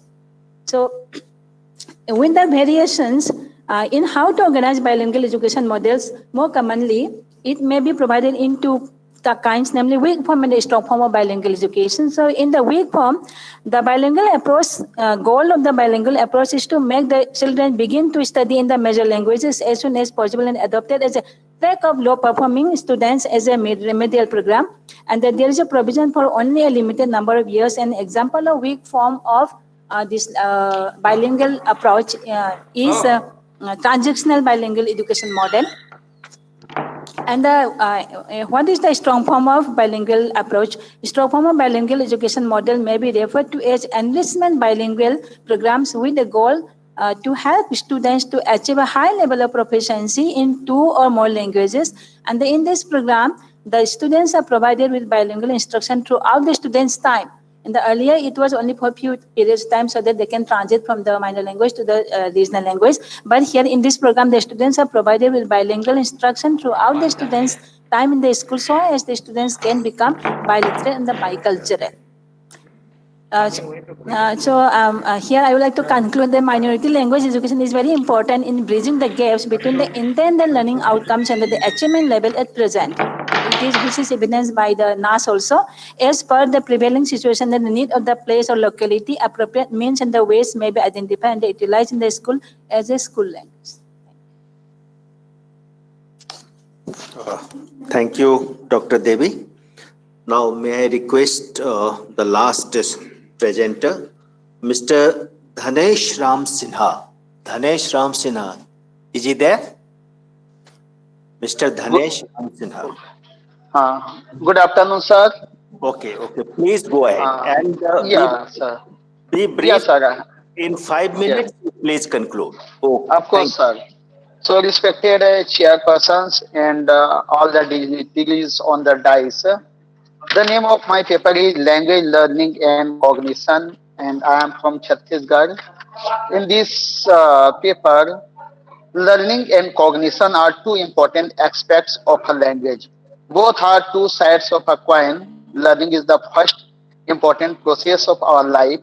Any language is thought of as one of the human cognitive abilities alongside with perception, attention, memory, motor skills, and visual and spatial processing rather than being subordinate to them. Learning with cognition is a rapid way of understanding and gaining something. In case of learning a language, it's quite different from the acquisition of a language. In the process of learning, cognition of human brain gives a sharp look and choice to the learners. It is said that learning of a language is totally based on the reasoning and evaluating power of human mind and human psychology. Language learning, including the behaviorists and cognitivists theories of language learning, we can say that number one, language is learned only through a good practice. The more the learner is exposed to use of language, the better the chances of learning it. The production of language depends on the situation which makes its use necessary. Producing the correct linguistic response to a stimulus requires effort. If the learner is not called upon to make this effort, there is no learning. The spoken language comes earlier than the written form. The receptive experience of language is necessary before any productive use we can begin. Okay, cognitive skills or thinking skills are the processes that our brain use when we think, learn, understand, and try to correlate them to our day-to-day life. Some of them are following: remembering, explaining, justifying, critical and creative thinking, ordering and ranking, reasoning, predicting, and hypothesizing. Learning styles of the learners. There are different kinds of learners, and their learning styles are visual, kinesthetic, group, individual, reflective, impulsive, analytic, autonomous. And to my conclusion part, I would like to add that learning depends mostly on the social, family, and other grounds of the learners. Some of them are following: the background of learners, number one; number two, the needs and the purposes of the learners; third one is the learner's motivation for learning a language and individual differences among language learners. In this regard, a learner's different language backgrounds, worldviews, age levels, experiences, and thinking styles also play an important role. And finally, I can say that we see that learning is a complex process. The learning of a language depends on the cognitive skills of the learners. In the way of learning of language, the cognitive skills play a significant role. That's why the teachers on the or the educators, they must pay more attention on the cognitive learning of the students. So thanks a lot to all of my respected teachers. Thank you very much. Thank you, Mr. Dhanesh. So, friends, we have heard eight speakers, eight presenters, so to say. By now, we have heard our respected chairperson, Professor Salesh, Professor Salend. We have heard the seven presenters uh, presenting their papers. Now, this is the session. Now, now this is the session for question answer. So I would request you, if you have any question,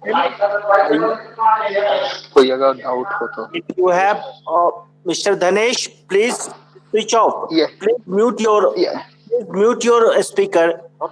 Mr. Dhanesh, please mute your yes speaker. yes okay sir Uh, so now this is the session for question answer. Any question to honorable chairperson? Any question to any presenter, please? And you can also write your question in the chat box. So please raise your question.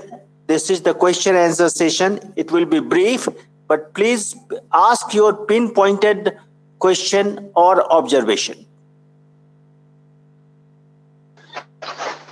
Sir, I have a question, sir. Please.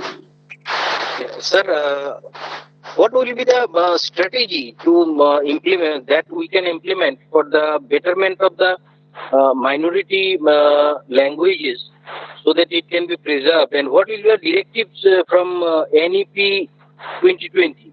If you can enlighten, sir. Question pertains to whom?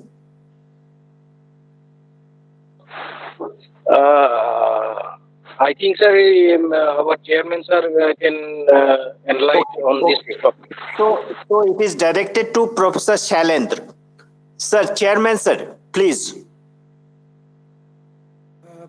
Thank you very much. It's a very interesting question, and actually, the right person would have been the Professor I itself, those who are from NCERT section. But of course, the best way to preserve language and the best way to protect language is to create awareness among the people and create resources. Now, so in that direction, what is important today to understand is that are we talking about language or languages of India? Are we talking about language or languages for India? The first is language or languages of India, languages or language for India, and language or languages by India. And in that direction, I think your own responsibility. So the best way to protect your mother tongue is to use it, and the one who can do is the individual or a speaker himself. And that is what I was talking about. I was giving a reference to Mahatma Gandhi. Now I will give one more example from Netaji Subhash Chandra Bose. And what he says, mother tongue must be protected, our own language must be protected, and nobody should interfere into it. That was the Subhash Chandra Bose idea. Almost similar to what Gandhi used to think. So think about those visionary people who had directed us or who had given us the message or the vision. So what Subhash Chandra Bose says, mother tongue cannot be compromised, own tongue cannot be compromised, और उन्होंने यह भी कहा कि किसी का हस्तक्षेप हम बर्दाश्त नहीं करेंगे. This was a statement of Subhash Chandra Bose. But then what he says, country needs एक साझेदारी की भाषा चाहिए. That was the concept he had. साझेदारी की भाषा जिससे हम राष्ट्र चला सके. Friends, whenever we talk about mother tongue, it's not about only mother tongue what you speak, but also the mother tongue for your nation. You know, and in that sense, what I'm trying to say here is, yes, institutional support is needed, which NCERT or Government of India is doing, but as an individual, you have to also come forward to protect and preserve your language. Atmaraksha and Swaraksha is very, very important for languages also. Yeah, thank you very much. Beautifully answered. Salute to you, sir. Beautifully answered. It is always pleasant to hear you. Any other question? Any other question to any presenter or to the chair? We are running short of time. Please see the chat box. Any question is there? Nothing. Professor Ramakant Agnihotri ji is there. He can also, if he can share some of his thoughts at there. I think earlier someone was trying to ask you a question after your presentation. Okay. If he is available, may I request him to ask his question? Sir. Yes, please go ahead. I have a question, sir. Yes, please go ahead. Yes, sir. Actually, that thank you, sir, to giving that platform to us. Sir, there is so many questions in the minority ones. They are not getting the particular code to enrollment during their survey. So that is the reason many peoples, they are not taking initiative to talk and integrate their language. The survey of India and the other part. So that what we can do and what so we can suggest them so they can preserve, because due to that reason, if they're not getting the enroll their code, and that particular language code is not mentioned over there, that is the reason they are leaving that language. So what? Okay. We got your question. I think, sir, Chairperson, sir, will respond to this question. Sir, Professor Shailendra. Yes, fine. Very, very interesting question. But what exactly he expects from that is not clear. What exactly he wants, what should happen, that is not very clear. So, I'm repeating, sir. Yes. So many more languages, tribal language, and some languages are there. Due to the actually that when in the survey of India or census, they are not getting particular code. And even that schooling part also, they are not getting any scope of that language. That is the reason they are leaving that particular language, those community. And they are not coming forward to preserve their language. For that purpose, what is your suggestion, sir? What we can do for that purpose?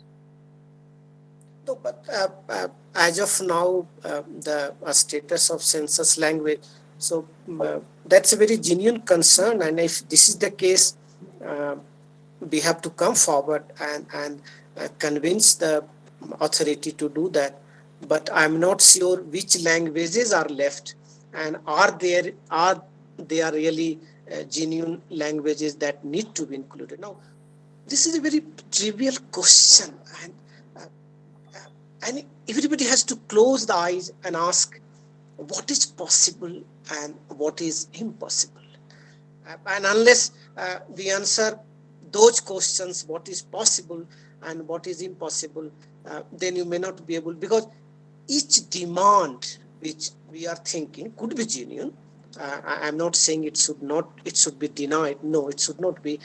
Everything must be inclusive, and that is what the concept of democracy is, and that is what I was telling. So any language which is language of India, in whatever form, it must be included, it must get the code. And if this has happened somewhere at any moment, it should not be the case. Now, but sometime what it happens, the kind of demand we make for inclusion. I will give some examples. If you look at the 1961 census, in Bihar, there are languages mentioned under unclassified, and the name of those classified languages are basically on the name of cities, like Mungeria, Muzaffarpuria, Bhagalpuria. Do you think these are really separate languages or distinct from the actual standard language? So these issues have to be understood. It's not about denying the right of particular group. It's not. But somehow or at some point of time, we have to understand that one has to work in a system. Language basically works under a system. It's not exactly or simply about the freedom, but also to be in the system. And I think your concern is genuine and it has to be taken into consideration. Yes, you are right. Sir, now because we are running question. So one more question. This is the last question, sir, we are taking up. Thank you सभी गणमान्य व्यक्ति को मेरा प्रणाम।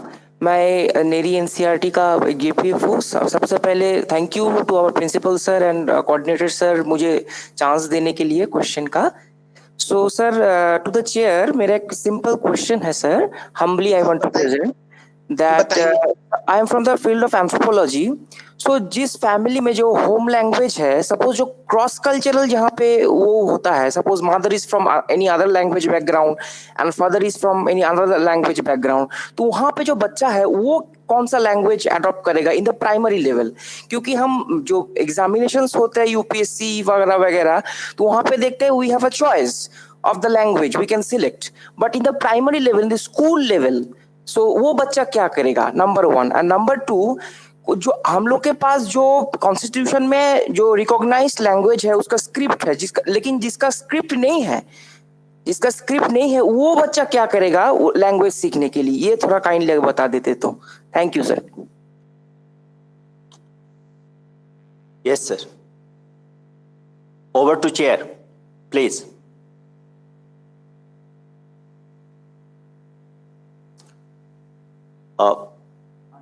Professor Sailendra sir,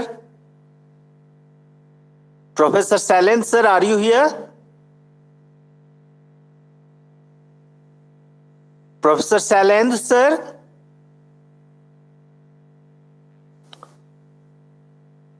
Professor Sailendra,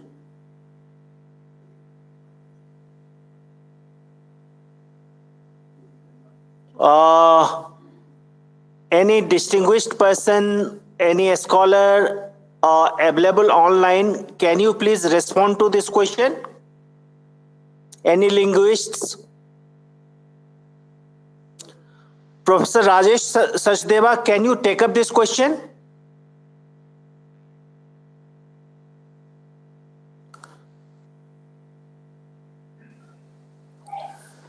Can you? This is the question regarding providing for a script for a language, right? I mean, now Shailendra is back. He's the chair, so maybe कुछ संपर्क टूट गया था। नहीं, आप बोल ले। नहीं, आप chair हैं। प्रश्न बहुत अच्छा था और मुझे लग रहा है कि उसके लिए चिंतित होने की जरूरत नहीं है।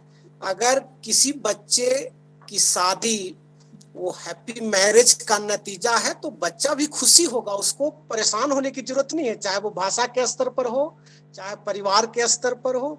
तो मुझे लगता है कि वो बच्चा और अधिक मेधावी होगा और भाषा के स्तर पर कोई समस्या नहीं आना चाहिए। लेकिन प्रश्न उठता जरूर है कि मातृभाषा की समस्या ऐसे घरों में या ऐसे जगहों पर जरूर होती है और उस हालात में मुझे लगता है कि देखना होगा कि उस परिवेश की भाषा क्या है। और मातृभाषा को कई स्तरों पर परिभाषित की गई है और उसमें एक पहला पैमाना है, वह है उत्पत्ति के आधार पर। यानी बच्चा का उत्पत्ति स्थान क्या है और माँ बाप का जो अपना उत्पत्ति है वो क्या है। ऐसे स्थिति में तब हम नेटिव लैंग्वेज की बात करते हैं और तब हम इथनिसिटी की बात करते हैं। लेकिन दोनों हालात में मुझे लगता है खास करके भारतीय संदर्भ में ऐसे हालात जरूर होते हैं और जिसमें माँ की भाषा कोई और है, बच्चे की भाषा कोई और है। और मैं उदाहरण आपको दे दूं, और जिन्होंने प्रश्न किया था मैं उदाहरण दे दूं नॉर्थ ईस्टर्न हिल यूनिवर्सिटी से, जहां से प्रोफेसर सचदेवा जी भी रहे हैं। मुझे मालूम है कि कई ऐसे बच्चे हैं जिनके बारे में यह बता पाना मुश्किल होता है कि उनकी मातृभाषा क्या है। घर में वो उड़िया बोलते हैं माँ बाप के साथ, बाहर आते ही हिंदी में बोलते हैं, और उन बच्चों के साथ जो ना हिंदी में ठीक से कम्युनिकेट कर पाते हैं और ना उनकी मातृभाषा जो उनकी घर की भाषा है, तो अंग्रेजी भी उतनी ही बढ़िया और उच्चतम स्तर से बोलते हैं। इसका मतलब है कि मातृभाषा का प्रश्न भारत जैसे देश में सिर्फ माँ और बाप से जुड़ा नहीं है बल्कि ज्ञान के स्तर पर है। तो कहा जा सकता है जिस आधार पर शकुंतलाम कनगास ने मातृभाषा की परिभाषा दी है वो यह कहती है कि उत्पत्ति के आधार पर ही मातृभाषा को तय नहीं किया जा सकता है बल्कि ज्ञान के स्तर पर भी। और उस हालत में अगर हम अपने आप को पाते हैं तो मुझे लगता है कि अपनी मातृभाषा कभी कभी कमजोर हो जाती है और जो दूसरी भाषा है वो मजबूत होती है। तो ये बहुत ही रोचक प्रश्न है और इस पर विमर्श की आवश्यकता है। बहुत बहुत धन्यवाद, आपने बहुत अच्छा प्रश्न किया और मुझे लगता है कि आपसे जब मैं मिलूंगा तो इस पर विस्तार से भी चर्चा करूंगा। जी हाँ। Thank you, sir. Thank you, sir. We are running short of time, so we have come to the end of this session. Now, I would request you, the chairperson, sir, I would request you to conclude the whole discussion in 2 minutes. In 2 minutes, please conclude the whole discussion in 2 minutes. We are running short of time.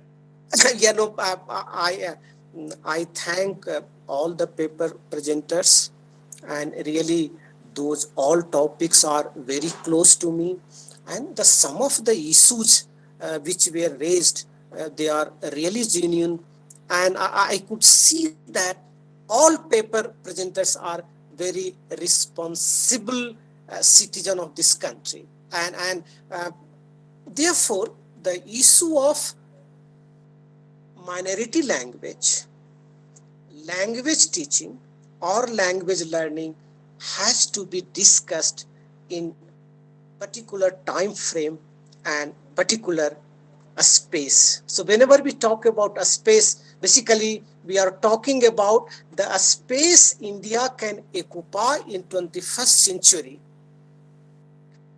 and the time means the India of the 21st century. Now it's the high time, or it is our responsibility to create the knowledge in our own language, and that is why I was telling, and I think Professor Sachdeva ji will agree with me. Had India not created chess, the play which the Satran, I mean the father of modern linguistics would have not thought of modern linguistics the way language it works.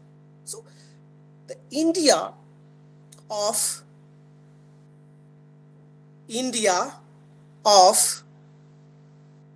5th century BC, India of 6th century AD, India of 1000 AD, and compare those timings of India and think of India in of the 21st century. I think it's the responsibility for all of us to hire this responsibility, and let's make India आत्मनिर्भर भारत, एक भारत, श्रेष्ठ भारत, जिसमें हर व्यक्ति की अपनी मातृभाषा होगी और वह मातृभाषा ज्ञान की भाषा होगी.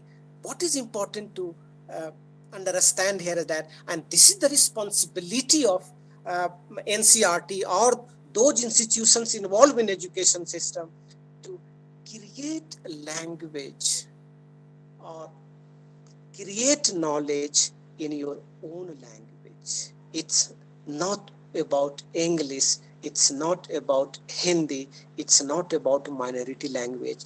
India has to speak in its own language as it has done in past. Can we do it now? I'm sure, yes, we can. Let's thank you very much, all paper presenters and all those who are together. Let's, Thank you, sir. yes, we can. Thank you. Thank you very much. Thank you, sir. Thank you, sir. It is really nice to hear you. Your opening remark, your responses, your concluding remark, all were so wonderful and so convincing. We are very much thankful to have you in this session. I am thankful to all the presenters.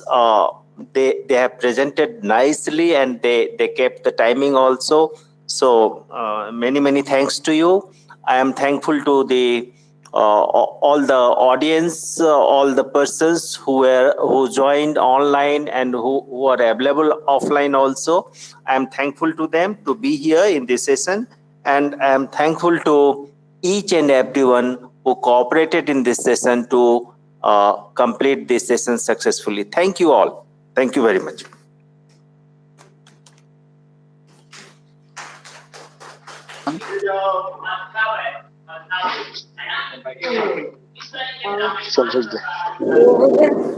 Thank you, everyone. We will wind up the first technical session. We'll resume the session by 2 o'clock. 2 o'clock. Let Vijay come.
हाँ हाँ उसमें क्या हम तो इधर बैठे हैं no you log if you log in it will be automatically no need to admit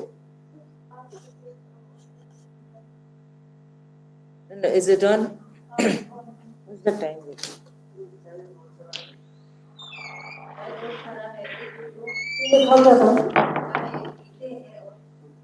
Lisa, wait, just five minutes left. Yeah, 5 minutes. Yeah.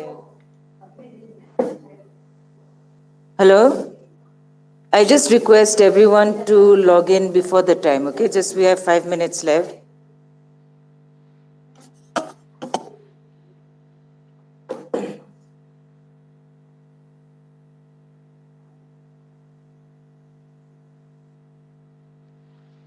We'll start sharp 2 o'clock, huh, Melissa? Why is it looking so distorted? No. Like that, or?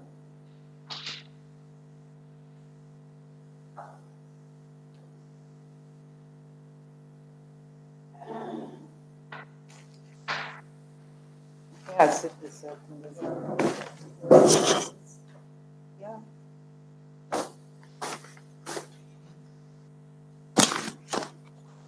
This side is much better.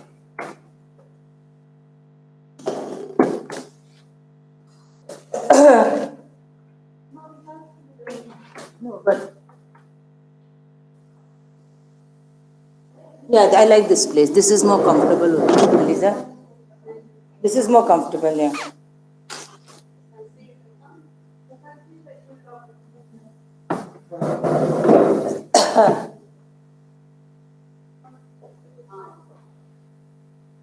I just feel more like the moderator.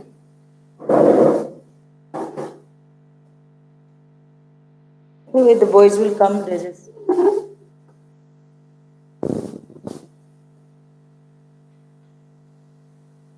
to show that we are aware of COVID. We are so aware of COVID.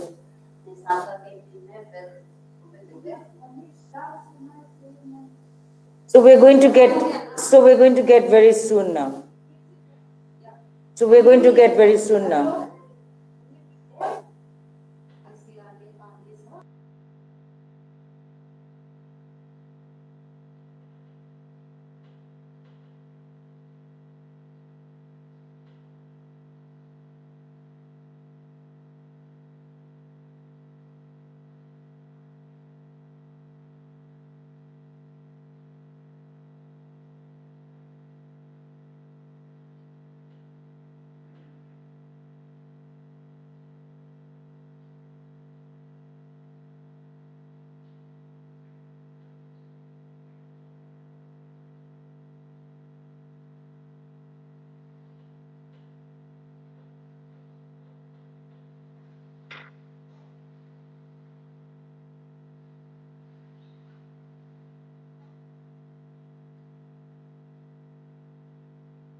Hello, good afternoon, everybody. Can you hear me?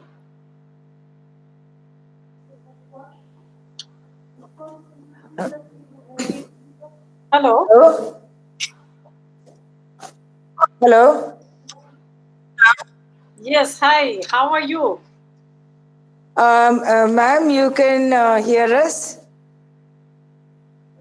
Hello. Yes, I can hear you. Oh, Good afternoon. Can you hear me? yes, we can hear you. Okay, thank you. Yes. We're just setting it, Melissa.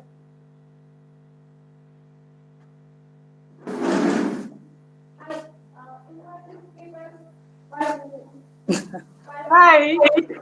Hi.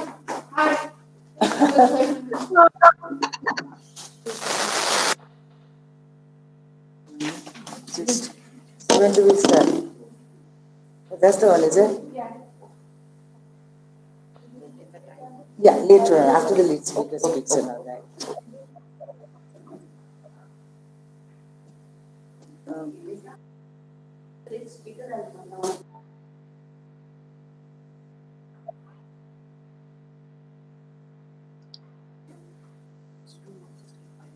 No. They should be here. 2 minutes to go.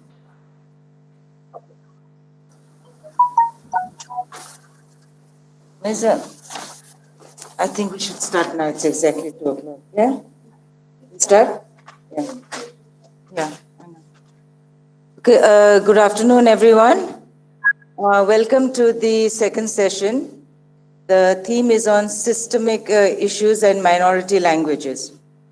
We have with us for this session six presenters, and I'm very pleased to inform that we have as a chairperson here and lead speaker, Professor Umarani Papuswamy from the Central Institute of Indian Languages, Mysuru. She's currently heading the Center of Language Documentation and Center of Northeast Language Development, head of regional language centers, in addition to various other responsibilities at the CIIL. There is a long list to her academic credentials here, so I will just list out just a bit here. She has been Research Associate, University of Pittsburgh, USA, a postdoctoral research fellow at the Department of Germanic Languages, University of Antwerp, Belgium. She has also been a visiting fellow numerous places around the world, University of Virginia, USA, Paris, Belgium, Macau, China, Japan, and her research interests are also very, very diverse here: computational linguistics, corpus linguistics, intelligent tutoring system, cognitive linguistics, and so on. Ma'am has a lot of publications in numerous books and publications in reputed journals here, and also been editor of many reputed journals. I'll also like to add here that Madam has been associated, she has been in the Department of Linguistics, NIHU, so very well acquainted, will be very well acquainted with the Northeast. Thank you so much. And I just forgot to introduce myself, sorry. I'm Dr. Seema Saigal, and I'm Associate Professor History, actually. So, ma'am, before we start the papers, I will request you, please, kindly please give your presentation, please. Yeah, thank you. Let me know if you can see my screen.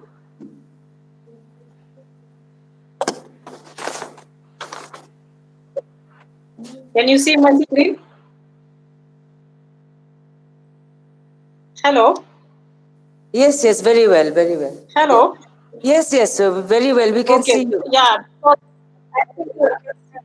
Okay, because I'm out of town and so I'm not sure whether the connection is good. All right, so good afternoon, everybody. Thank you very much, NERIE Shillong, for inviting with Shillong, anything to do with Shillong. Today I'm going to speak on linguistic human rights and minority language education.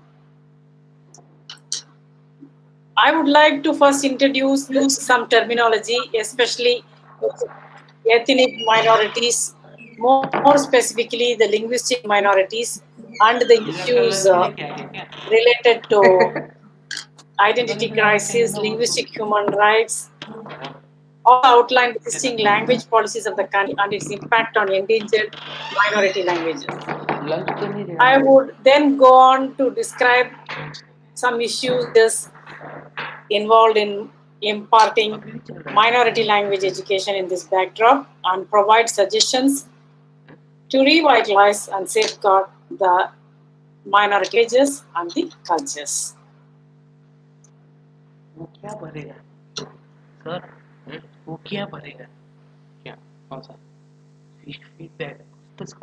As most of us know, India is one of the major global hotspots of linguistic diversity in the world.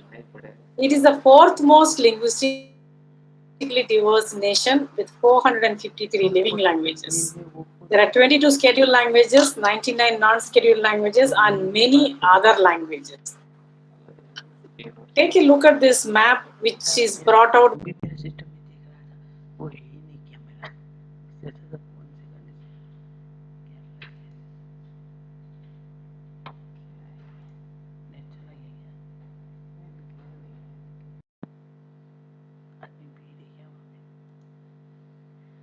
Language. Let us Northeast, as you